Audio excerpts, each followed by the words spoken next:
오늘부터 온누리교회는 대강절이 시작되는 11월 말까지 13번 주일에 걸쳐서 느헤미야서를 순차적으로 강해해 나가게 되었습니다. 느헤미야는 우리가 잘 알고 있는 대로 이스라엘이 바벨론 포로에서 돌아온 이후에 맞이한 그 위기 가운데 비전과 리더십으로 돌파해서 국가 재건을 이루어낸 지도자입니다. 그래서 느헤미야는 모든 리더십 교재들의 교본이고 많은 사람들의 영적 영향력을 끼치며 여기까지 은혜를 끼쳐왔습니다. 하나님은 위기의 시대마다 지도자를 세워 주님의 뜻을 이루어 가십니다. 요즘 우리는 이전에 경험해보지 못한 큰 위기와 혼란스러운 상황을 맞이하게 되었습니다. 전 세계가 코로나19 팬데믹으로 인해서 경제적으로 또 건강에서 큰 위험을 경험하고 있고, 자연재해 그리고 환경 파괴로 인해서 경험하는 갖가지 재난들을 맞이하고 있습니다. 경제적인 위기, 이와 같은 총체적인 재난으로 어려운 광야의 시간을 지나게 되었습니다. 그럼에도 불구하고 하나님은 우리의 이 모든 상황들을 외면하지 않으실 것입니다. 하나님은 교회를 통해서 세상에 소망을 주기를 원하시고, 저와 여러분을 이 시대의 리더로 세워서 이 땅에 진정한 사도적 역할, 선지자적 역할 감당하기를 원하십니다. 물론 최근에 일어난 일들, 이 감염의 온상이 마치 교회인 것처럼 지목되면서 인터넷마다 교회를 비난하는 글들이 도배질되다시피 하고 있고, 분명 일부의 교회들은 극단적인 결정으로 인해서 사회적 물의를 일으키는 것도 사실입니다.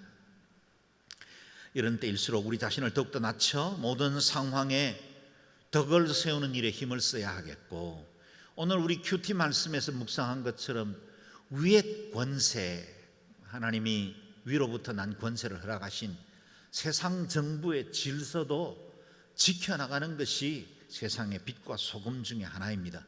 만약 하나님의 뜻을 거역하고 이 세대를 회방하는 일들이 있다면 교회가 분연히 일어나서 의와 하나님의 말씀을 선포해야 하겠지만, 그러나 덕을 세워야 할 때는 교회는 이 세상의 빛과 소금으로 썩어져가는 미랄처럼 역할을 해야 합니다. 우리에게 안 맞아도, 우리가 이해할 수 없어도 때로는 사회 질서를 존중하는 훈련들도 필요합니다. 이와 같은 상황 중에 하나님께서 세상을 치유할 수 있는 유일한 기관으로 교회를 두셨습니다. 교회가 여전히 비난받고 있고, 우리 스스로 우리 자신을 돌아봐도 부족한 것이 많지만, 이 땅에 하나님의 뜻을 드러낼 수 있는 다른 어떤 대체할 만한 기관이 있단 말입니까?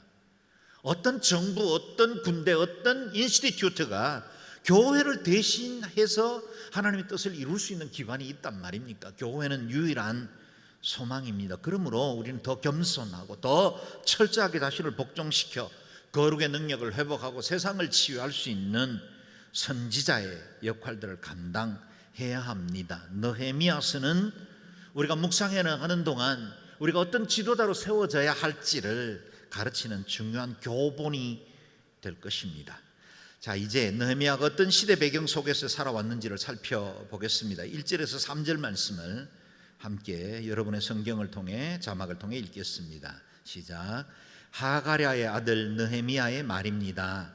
아닥사스다 왕 20년 기슬러월 내가 수산성에 있을 때에 내 형제 가운데 하나니가 몇몇 사람들과 함께 유다에서 왔습니다. 그래서 나는 포로로 잡혀오지 않고 그곳에 남아있는 유다 사람들의 안부와 예루살렘의 형편을 물었습니다. 그들이 내게 말했습니다. 포로로 잡혀오지 않고 그 지방에 남아있는 사람들은 지금 큰 고난과 수모를 당하고 있습니다. 예루살렘 성벽은 무너졌고 그 성문들은 다 불에 탔습니다. 느헤미야서의 저자가 누굽니까? 오늘 본문에는 하가랴의 아들이라고 소개한 느헤미야 그 자신이 기록을 한 것입니다.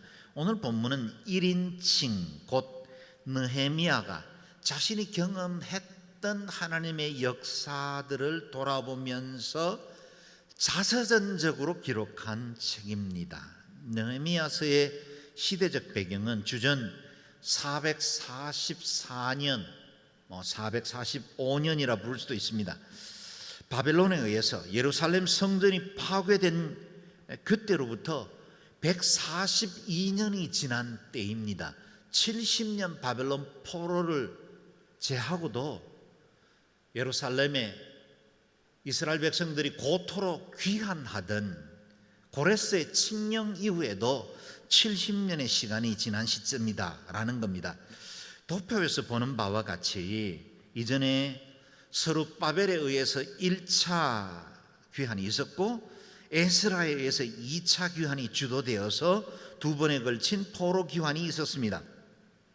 바벨론은 아직도 많은 유대인들이 그 땅에 이민자로 정착해서 살고 있었습니다. 그 기간 동안 제국의 주인도 바벨론에서 메대로, 메대에서 파사로, 페르시아로 변화되게 되었습니다. 느헤미야는 왕의 겨울 궁전이었던 수산성에서 일하고 있다가 바벨론에 정착해서 살고 있는 백성들, 남은 잔존 유대인들을 독려해서 3차 포로 귀환을 주도했던 것입니다. 그래서 오늘 본문에서 3차 포로 귀환의 배경을 우리가 살펴볼 수 있습니다. 1절 말씀에서 보는 바와 같이 당시 느헤미야는 페르시아의 수산성에서 아닥사스다 왕을 섬기는 관원으로 일하고 있었습니다. 11절에 보면 당시에 그의 역할을 이렇게 설명합니다. 그때 나는 왕에게 술을 따라 올리는 사람이었습니다. 왕에게 술을 담당하는 관원이었다는 겁니다. 요즘으로 적용하면 대통령 비서실에서 일하는 관원이라 할 수 있겠죠. 느헤미야는 바벨론에서 포로 기간 동안 출생한 2세였습니다. 요즘도 가끔 언론에서 미국이나 유럽 한인 이민자 1.5세 2세들이 상의원에 하원에 진출하거나 각계 전문 분야에서 중요한 연구의 업적과 영향력을 끼친다는 이야기를 들어 접하게 되죠. 느헤미야 역시 포로의 자녀로 태어나 왕실의 주요한 직책까지 이를 만한 사람이 되었습니다. 고대 사회는 정변이 많았고 왕을 시해하고 반역을 일으키는 정적들이 항상 있었기 때문에 음식과 음료를 담당하고 경호를 담당하는 관원은 왕의 특별한 신임을 얻는 사람이어야 했습니다.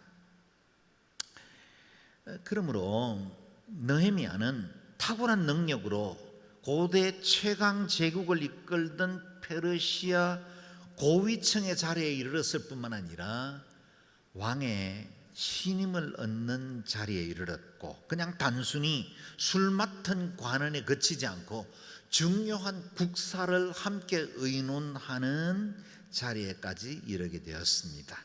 많은 유대인들이 자유를 얻어 고국 땅으로 돌아가는 중에도 느헤미야는 포로 귀환의 행렬에 함께 하지 않고 페르시아에 남아 있었습니다. 이와 같이 느헤미야가 페르시아에 남아 있었던 것은 또 다른 하나님의 섭리의 손길이었다는 것을 느헤미야서를 통해서 알게 됩니다. 마치 바벨론에 다니엘을 남겨두시고 애굽 땅에 요셉을 세우시고 수산성에 에스더와 모르드게를 남겨두시는 것과 같습니다. 하나님은 디아스포라 유대인들을 통해서 하나님의 뜻을 열국에 드러내시는 중요한 통로로 삼으셨던 겁니다.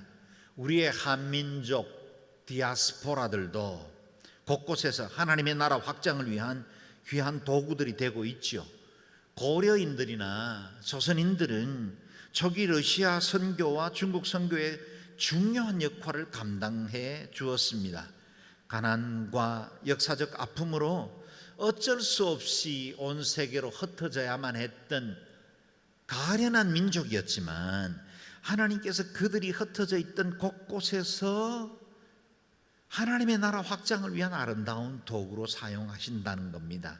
북미와 남미 교포들도 있고 이후에 유학으로 이민 간 사람들도 있고 일부는 해외 입양되기도 하고 선교사의 자녀 MK로 흩어지기도 했습니다. 현재 700만 한민족이 흩어져 살고 있고 그들이 그 땅에 살게 된 건 결코 우연치 않습니다. 우리 인생의 삶에 우연이 어디 있겠습니까? 하나님의 선하신 뜻이 그들의 인생과 삶을 주관하고 계셨고 하나님이 이루어 나가시는 거대한 역사의 수레바퀴의 일부분이 되어 쓰임받고 있는 것입니다. 그들이 흩어진 배경이 어떤 것이든 그게 아픔이든 도전적인 꿈이든 그 모든 환경들을 통해서 하나님은 그 땅에 그들을 이주하여 심으신 의의 나무로 하나님의 뜻을 이루어가게 하셨다는 겁니다. 느헤미야의 삶에도 하나님의 선하신 섭리와 계획이 있었습니다.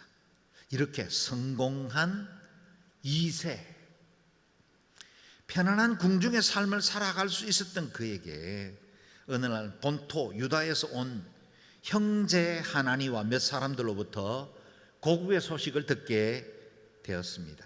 그 땅에 살고 있는 유다 사람들의 안부, 예루살렘의 형편을 물었더니 그들이 들려준 이야기는 참으로 끔찍하고 비참한 것이었습니다. 요약하면 이렇습니다.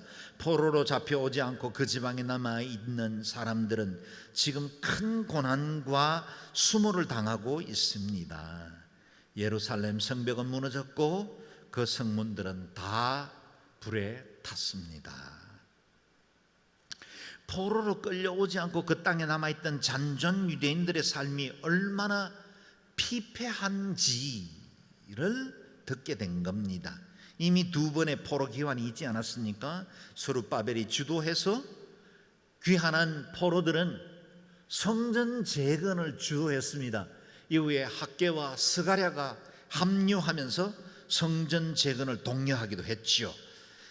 2차 포로에는 에스라가 돌아가 제사장 여호수아와 함께 영적 부흥을 주도했습니다. 그런데 정작 그들을 보호해 줄 만한 성벽은 무너진 상태로 있었습니다. 귀환한 한 이들도 성을 재건할 만한 여력은 되지 않았던 겁니다. 그러니 예루살렘은 외부의 적들에게 쉽게 침략당했고 사회는 불안하고 경제적으로는 수탈을 당하고 있었습니다. 이 소식을 전해주었던 하나니는 7장 2절에 보면 느헤미야의 동생이었습니다. 아마도 에스라와 함께 2차 포로 귀환 때 유다로 돌아갔던 사람인 것 같습니다. 그도 유다의 옛 영광을 회복할 소망으로 고토에 돌아갔지만 현실적으로는 너무나 어려운 환경들을 맞이하게 된 겁니다. 하나님은 먼 길을 찾아와 페르시아 왕실의 고위직이었던 형 느헤미야에게 유다의 소식을 상세하게 전하면서 함께 유다의 미래를 고민하는 비전을 나누게 된 것 같습니다. 이 소식은 느헤미야의 마음에 바윗덩어리를 얹은 것 같은 큰 부담이 되었습니다.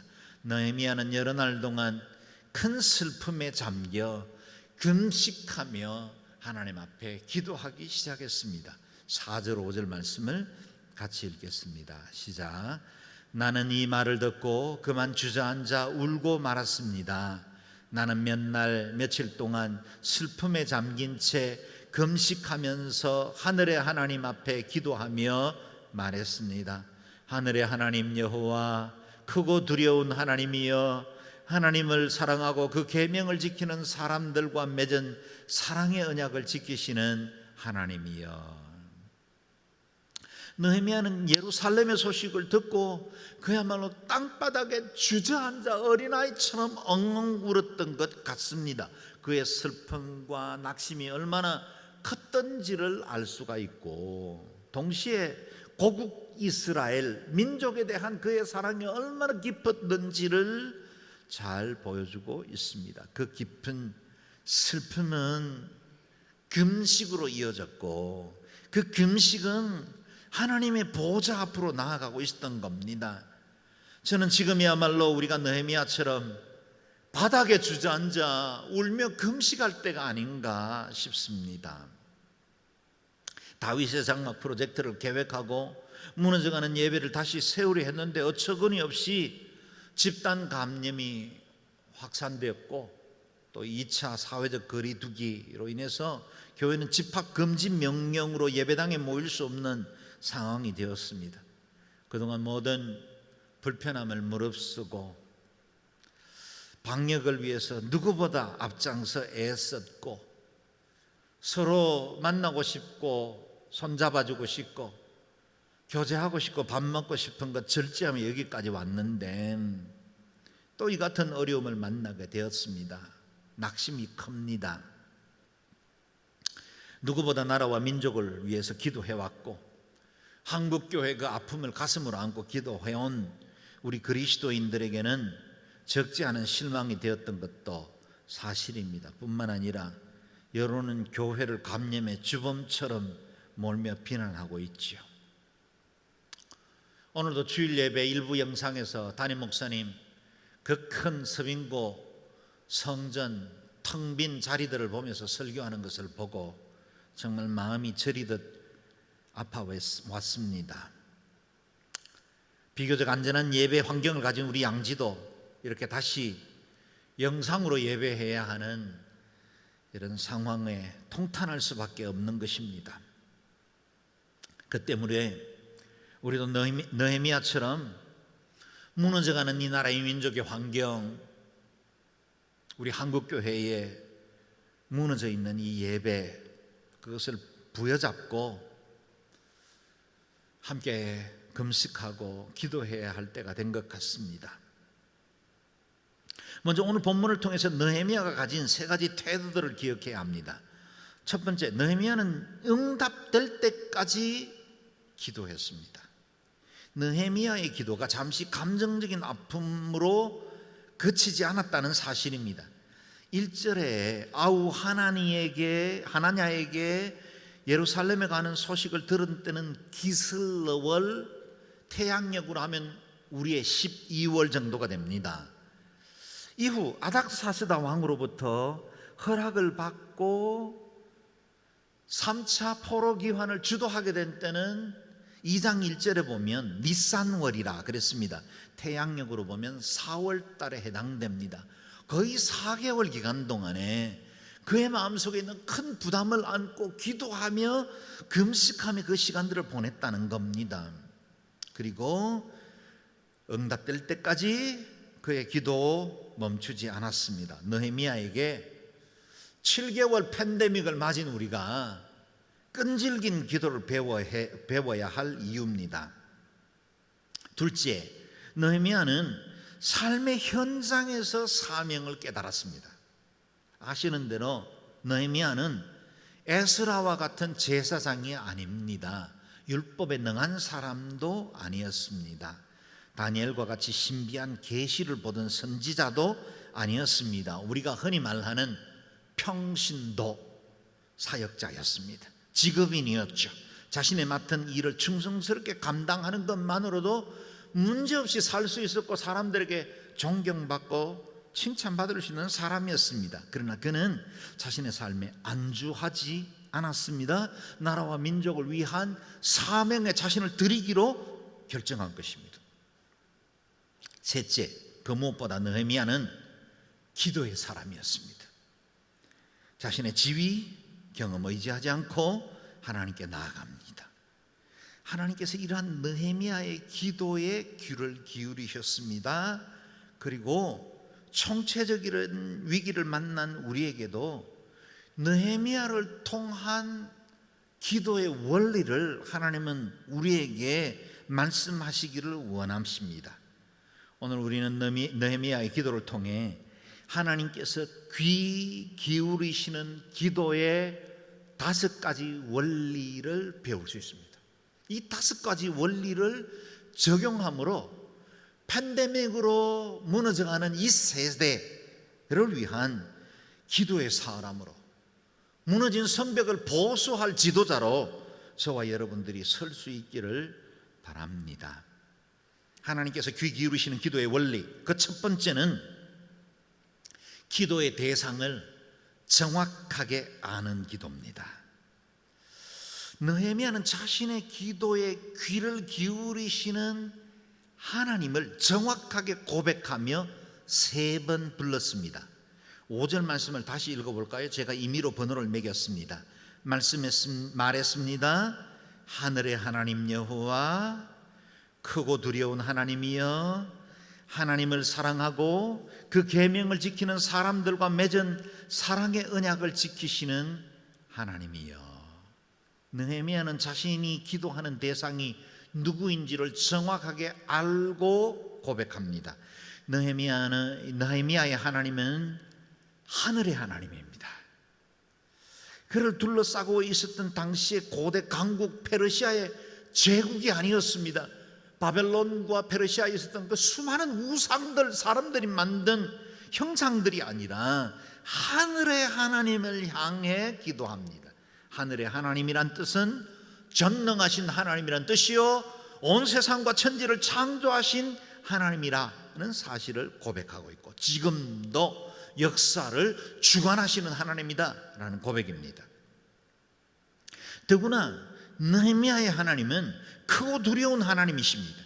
능력이 많으실 뿐만 아니라 온 세상의 역사를 주관하시고 심판하시는 두려운 하나님이시라는 겁니다. 뿐만 아닙니다. 느헤미야의 하나님은 자기 백성들과 맺은 사랑의 언약을 끝까지 지키시는 하나님이십니다. 이 고백은 얼마나 중요합니까?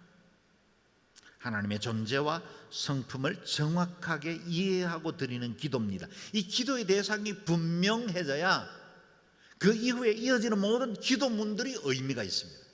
여러분, 우리가 똑같은 기도, 여러 비슷한 내용들을 가지고 주님 앞에 또는 어떤 신들에게 기도하더라도 우리가 기도하는 대상이 누구냐에 따라서 그 이후에 기도의 본질과 의미들은 완전히 달라집니다. 그래서 느헤미야는 바른 기도를 통해서 바른 신앙 고백을 드렸던 겁니다. 하나님의 성품과 그분의 마음을 잘 알아야 합니다. 바른 기도는 하나님을 바로 알고 드리는 기도입니다. 저와 여러분, 곧 우리의 하나님은 하늘의 하나님이십니다. 창조주이시고 온 세상과 열방을 통치할 뿐만 아니라 지금 우리가 직면한 우리의 모든 아픔과 어려움, 이 대한민국이 처한 현실과 한국교회 무너져가는 이 아픔도 하나님 다 아시는 주권자 하나님이십니다. 그리고 그 하나님은 저와 여러분에게 신실하신 분이십니다. 크신 하나님이실 뿐만 아니라 늘 두렵고 경외하는 마음으로 섬겨야 할 심판주 하나님이십니다. 우리가 예배하는 모든 처소에 우리 하나님 함께 하시고 우리의 마음과 생각을 살피시는 하나님이십니다. 경외하며 섬겨야 할 하나님이십니다. 뿐만 아니라 그 백성들에게 약속하신 것을 반드시 지키시고 이루시는 하나님이십니다. 인생이 아니십니다. 인자가 아니십니다. 구애가 없으십니다. 시건치 않으십니다. 주님께서 약속하신 그것은 반드시 이루십니다. 우리를 향하신 하나님의 계획도 반드시 이루시는 하나님이십니다. 하나님께서 귀 기울이시는 기도, 두 번째, 자복하며 회개하는 기도입니다. 6절 7절 말씀 같이 읽겠습니다. 시작. 주의 종들인 이스라엘 백성들을 위해 주의 종이 밤낮으로 주 앞에 기도하니 주께서는 귀를 기울이시고 눈을 떠서 이 기도를 들으소서. 저와 제 조상의 집을 비롯해 우리 이스라엘 족속이 주님을 거역했던 죄를 고백합니다. 우리가 주께 매우 악하게 굴었습니다.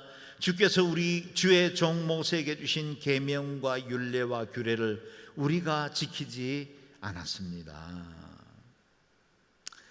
느헤미야는 이스라엘 백성들의 모든 죄를 마치 자신의 죄인 것처럼 끌어안고 자복하며 기도하고 있습니다.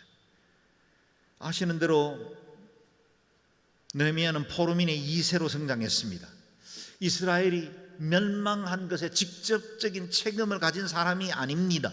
그러나 자신들의 선조들이 지은 모든 죄, 그 죄로 인해서 당하는 이 모든 고난이 마치 자신의 죄인 것처럼 하나님 앞에 끌어안고 기도하는 것입니다. 주님을 거역한 죄, 악하게 굴었던 죄, 계명과 율례와 규례를 지키지 않은 죄, 그 죄가 우리에게 있습니다. 자신과 조상들에게 있었던 그 모든 죄가 지금 당면하고 있는 우리의 공동체의 죄입니다 라고 회개하고 있는 겁니다. 그렇습니다. 하나님은 이렇게 공동체의 죄를 끌어안고 기도하는 사람들을 보며 공동체 전체의 죄를 용서해 주십니다. 아간 한 사람의 죄로 공동체 전체가 징계를 받기도 합니다. 비느하스 한 사람을 통해서 공동체 전체가 재앙 중에 있을 때 막아설 은혜의 길을 열어주시기도 하십니다. 오늘날 우리는 좌우로 치우치며 서로를 정죄하는 일에 익숙해 있습니다. 이번 코로나의 원인에 대해서도 어떤 몇몇 사람들이나 일부의 교회들 또는 정부나 어떤 정권에 대해서 우리는 비난하는 일에는 익숙합니다. 하지만 내 탓으로 알고 그 죄책을, 공동체의 아픔을 함께 끌어안고 기도하는 사람들은 많지 않은 것 같습니다. 여러분 아십니까? 하나님은 우리를 제사장으로 부르셔서 세상의 죄를 대속하는 기도자, 중보자로 우리를 세우셨습니다. 이 나라의 악과 허물을 비난하고 정죄할 사람이 아니라 대신 회개하고 대신 자복하며 하나님 앞에 기도해야 할 사람들입니다. 북한 땅 이렇게 무지한 가운데 계속해서 민족의 고통이 되는 것에 대해서 대신하여 회개하며 기도해야 합니다. 마치 소돔과 고모라의 악을 막아선 중보자 아브라함처럼 금송아지를 만들어 우상을 섬기며 멸망 가운데 처해 있었던 이스라엘 백성들 앞에 무릎을 꿇고 기도했던 모세처럼 대속적 기도로 부름받은 사람입니다. 비슷한 시대에 활동하던 다니엘은 그 자신이 이스라엘 공동체 죄를 끌어안고 회개하며 기도합니다. 그래서 다니엘서 9장에는 다니엘의 회개 기도가 깊은 자복의 기도가 많이 등장하는데요, 몇 절을 이걸 읽어보려고 합니다. 5절 말씀을 같이 읽겠습니다. 시작. 우리가 죄를 지었고 잘못을 저질렀습니다. 우리가 악하게 행동했고 주의 법과 명령을 어기고 거역했습니다. 아멘. 하나님의 사람들은, 영적 지도자들은 언제나 이렇게 공동체의 아픔을 자신의 아픔으로 알고 기도하는 사람들입니다. 공동체의 죄를 대신하여 회개하는 중보의 사람들입니다. 그래서 이 9장에 이어지는 긴 회개 기도에 반복적인 자복이 나오는데요, 자막을 통해서 보시죠. 6절에 우리가 주의 이름으로 말씀하신 것을 듣지 않았습니다. 8절에 우리가 주께 죄를 지었기 때문입니다. 9절에 우리는 주께 반역했습니다. 10절에 우리 앞에 세우신 율법을 지키지 않았습니다. 11절 우리는 주께 죄를 지었기 때문에 심판을 받았습니다. 14절 우리는 하나님의 목소리를 듣고 순종하지 않았습니다. 15절 우리가 죄를 지었고 우리가 악을 저질렀습니다. 다니엘의 모든 기도는 우리입니다. 자신이 이 죄책을 끌어안은 것입니다. 저와 여러분을 베드로전서 2장에서 왕같은 제사장이라 부르는 이유가 뭡니까? 백성들을 위해서 제사 지내야 할 사람들이기 때문입니다. 우리가 공동체의 아픔을 끌어안고 대속적 기도를 드려야 할 사람들입니다. 중보자의 무릎 위에서 과거와 미래의 시간이 하나로 통합됩니다. 너의 죄, 그들의 죄가 곧 나의 죄, 우리 죄로 변화되는 것입니다. 무릎 꿇은 사람들, 그들을 통해서 공동체 전체의 죄가 하나님 앞에 드려지는 그 번제와 같이 이 세상을 향한 대속적 기도가 되는 것입니다. 페르시아 수산성에 있지만 무려 1400km 떨어져 있었던 유다의 죄를 가슴으로 끌어안는 것입니다. 지금 우리가 직면한 이 위기 앞에 경건한 그리스도인들, 먼저 깨어있는 믿음의 사람들이 나라와 민족의 죄를 끌어안고 함께 기도해야 합니다. 우리나라는 그리 크지 않는 나라입니다. 망하면 다 같이 망합니다. 누구를 정죄하겠습니까? 누구를 비난하겠습니까? 누구의 탓과 책임을 돌리기에는 우리는 서로에게 너무 깊이 연결된 운명 공동체입니다. 이 백성들과 이 시대를 대신해서 기도로 나아가야 합니다. 느헤미야의 기도가 우리의 기도가 되어야 합니다. 사람이 아니라 하나님 앞에 잠잠히 회개하며 자복해야 할 때입니다. 요즘 일상생활에 제약이 주어지지 않습니까? 사람들 만나기도 조심스러운 때입니다. 사회적 활동이 제한될 때 여러분 무엇보다 하나님께로 나아가는 시간으로 삼으실 수 있기를 바랍니다. 통곡하던 느헤미야가 금식하며 기도로 나아가듯이 이 시대의 그 여러 가지 죄를 끌어안고 탄식의 마음으로 주님 앞에 나아가는 하나님의 사람들 될 수 있기를 바랍니다. 하나님께서 귀 기울이시는 기도는 세 번째, 약속의 말씀을 주장하는 기도입니다. 8절 9절 말씀을 읽겠습니다. 시작. 주께서 주의 종 모세에게 하신 말씀을 기억하소서. 너희가 만약 죄를 지으면 내가 너희를 여러 민족들 가운데로 흩어버릴 것이고, 만약 너희가 내게 돌아와 내 계명을 지키면 너희 포로된 사람들이 하늘 끝에 있더라도 내가 그들을 거기에서부터 불러 모아 내 이름을 위해 선택해 놓은 곳으로 데려올 것이다 라고 하시지 않았습니까? 아멘.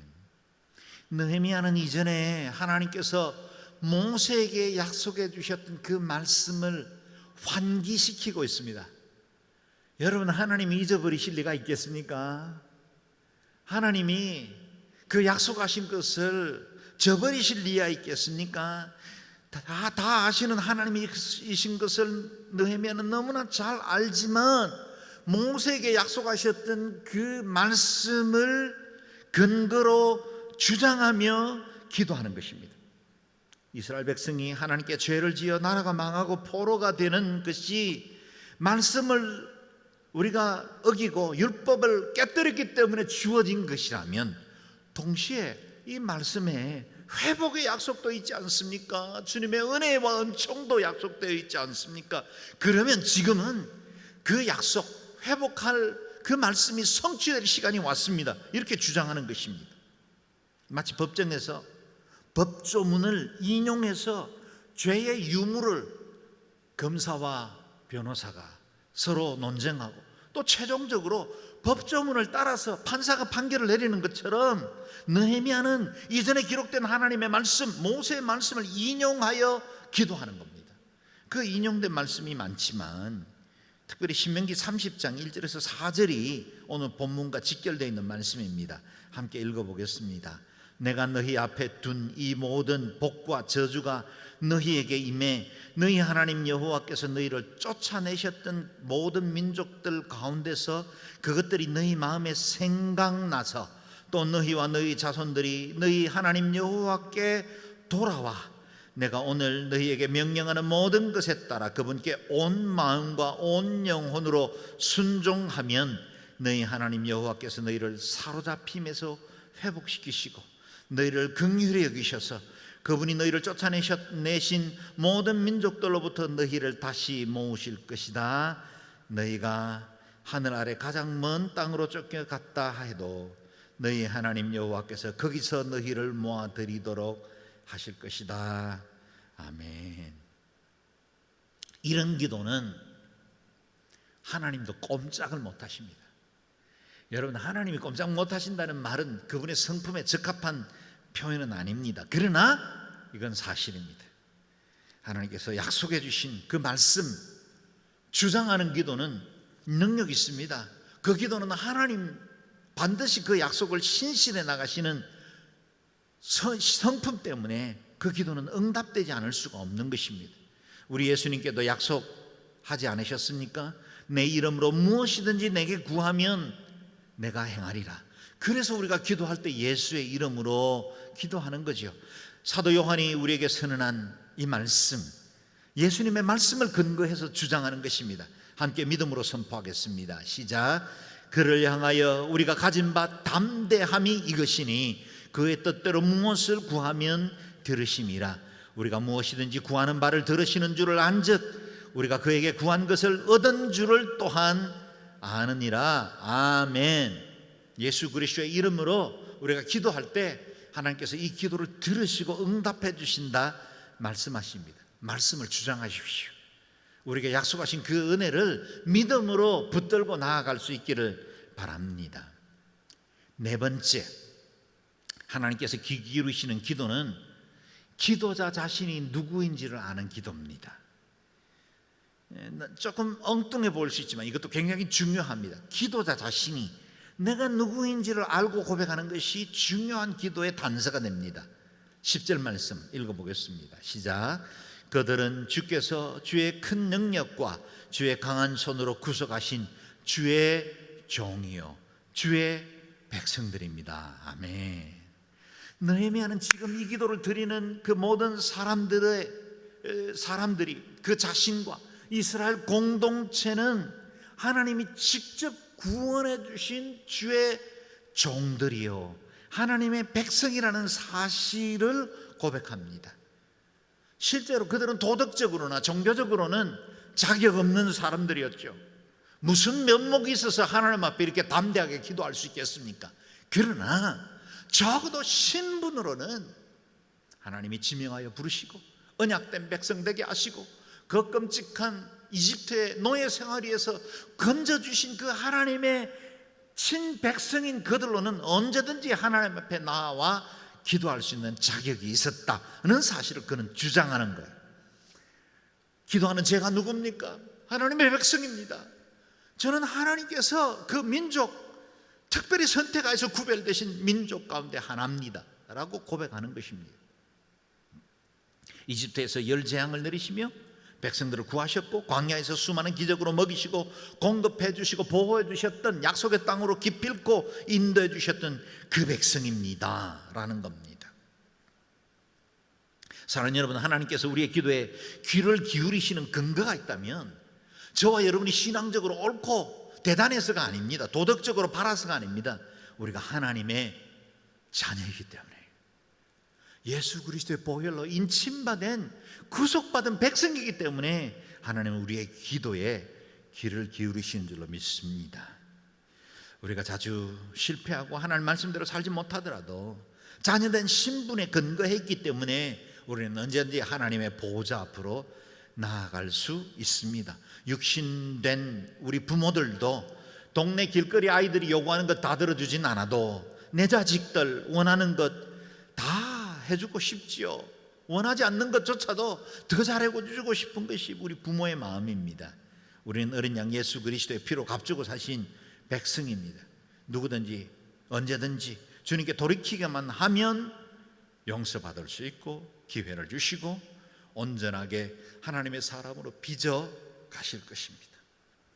아십니까? 하나님도 편애하시는 분이세요. 하나님의 사랑은 조금의 차별도 없으시지만 하나님 그 백성들을 편애하십니다. 예배하는 여러분, 하나님 편애하십니다. 하나님의 사랑을 덧입은 자들입니다. 주님께 나아갈 수 있기를 바랍니다. 마지막 다섯 번째, 하나님께서 귀 기울이시는 기도는 헌신이 따르는 기도입니다. 11절 말씀 읽겠습니다. 시작. 주여, 이 종의 기도와 주의 이름을 경외하기를 기뻐하는 주의 종들의 기도에 귀를 기울이소서. 오늘 주의 종이 이 사람 앞에서 은총을 입고 잘 되게 하소서. 그때 나는 왕에게 술을 따라 올리는 사람이었습니다. 아멘. 느헤미야는 자신의 마음속에 세운 이 계획을 하나님의 손에 올려드리면서 오늘 주의 종이 이 사람 앞에 은총을 입고 잘되게 하소서라고 기도합니다. 얼핏 보면 이 기도문은 자신이 은총을 받고 복받아서 잘되기를 원한다는 기도처럼 보여지기 쉽습니다. 그러나 그 기도에 담긴 뜻은 전혀 다릅니다. 여기에 언급된 이 사람은 자신이 섬기는 왕 아닥사스다를 말합니다. 현재 느헤미야는 왕의 신하입니다. 왕의 허락이 없으면 조국을 위한 그 어떤 계획도 이룰 수가 없습니다. 실천할 수가 없습니다. 자신의 마음속에 이미 뜻이 정해졌습니다. 3차 포로기한을 이끌고 백성들과 함께 무너져 있는 성을 재건하려고 결정한 것입니다. 그러나 한 사람의 제가가 필요했습니다. 그래서 기도합니다. 주의 종이 이 사람 앞에서 은총을 입고 계획된 것 잘 되게 하소서. 이와 같은 헌신이 따를 때 하나님의 기적은 드러납니다. 여러분, 우리의 입술로의 기도, 마음의 감성적인 것들도 귀하지만 우리의 태도가 변화되어야 합니다. 우리의 중보가 시작되어야 합니다. 이 민족을 향한 무릎 꿇는 시간들이 시작될 때 하나님께서 우리의 기도를 통해서 일하십니다. 뿐만 아니라 그는 홀로 기도하지 않았습니다. 이 종의 기도와 주의 이름을 경외하기를 기뻐하는 주의 종들의 기도라고 표현합니다. 주의 종들의 기도, 함께 이 일을 위해서 헌신할 기도의 동력자들이 있다는 것입니다. 여러분 보십시오. 지금 여러분이 예배하고 있는 그 처소는 가족들만 모여있는 그런 예배일지도 모릅니다. 그러나 우리의 네트워크를 통해서 연결된 수많은 기도의 동력자들이 있지 않습니까? 우리는 영적으로 하나된 신앙 공동체를 이루고 있습니다. 우리 모든 성도들이 함께 기도해야 합니다. 주의 이름을 기뻐하기를, 경외하기를 기뻐하는 주의 종들의 기도의 행렬에 우리가 함께 해야 합니다. 지금도 이 나라의 민족을 위해서 기도하는 숨은 백성들이 많습니다. 계속해서 기도합시다. 그들과 함께 나라와 민족을 새롭게 합시다. 이 땅에 무너져가는 교회와 예배의 성벽을 재건하는 일에 쓰임받는 저와 여러분 되시기를 주의 이름으로 축원합니다. 아멘. 기도하겠습니다. 이 시간에 함께 통성으로 기도할 때 느헤미야의 기도처럼 저희들도 응답될 때까지 기도하겠습니다. 하나님께서 행하실 그 신실하신 언약을 붙들고 기도하겠습니다. 주여, 이 나라의 민족의 이 무너진 성벽을 회복시키고 새롭게 할 의의 사람들로 저희를 사용해 주시고, 주여, 우리가 이와 같이 각 가정 처소에서 예배할 수밖에 없는 환경이지만 예배가 회복되어지고 한국교회가 새로워지고 더욱더 온전한 하나님의 교회로 바로 세워질 수 있도록 주님 앞에 기도하는 저희들 되게 도와 주시옵소서. 주의 언약의 말씀을 붙듭니다. 우리를 피로 값주고 사신 예수 그리스도의 보혈과 우리의 신분을 주장합니다. 주여, 우리가 헌신합니다. 기도합니다. 하나님 이 땅을 새롭게 하여 주옵소서. 여러분 있는 곳곳에서 큰 소리로 작은 소리로 함께 통성으로 기도하겠습니다.